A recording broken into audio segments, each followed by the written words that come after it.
أعوذ بالله من الشيطان الرجيم. بسم الله الرحمن الرحيم. والفجر وليال عشر والشفع والوتر والليل إذا يسر هل في ذلك قسم لذي حجر ألم تر كيف فعل ربك بعاد إرم ذات العماد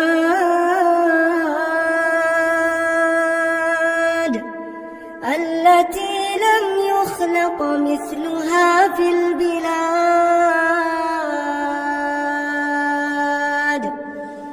وثمود الذين جابوا الصخر بالواد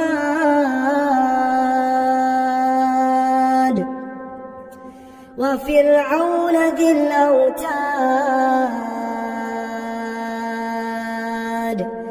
الذين طغوا في البلاد فأكثروا فيها الفساد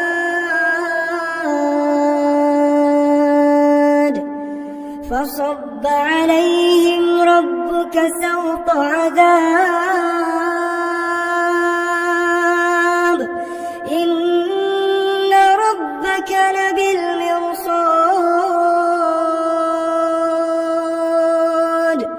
فأما الإنسان إذا ما ابتلاه ربه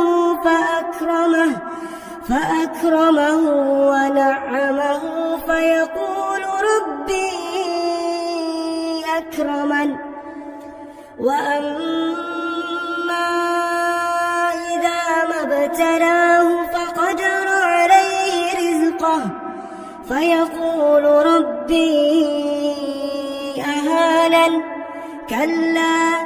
بل لا تكرمون اليتيم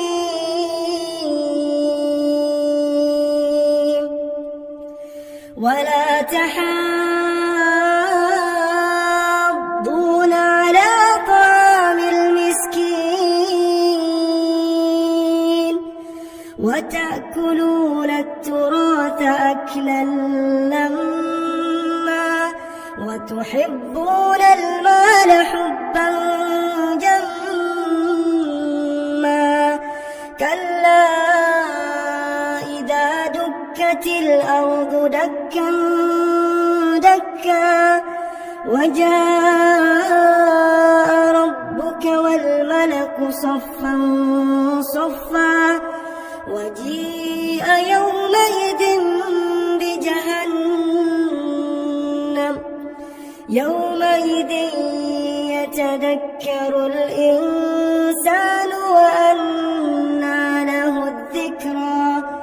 يقول يا ليتني قدمت لحياتي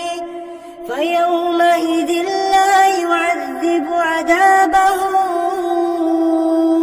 أحد ولا يوثق وثاقه أحد يا أيتها النفس المطمئنة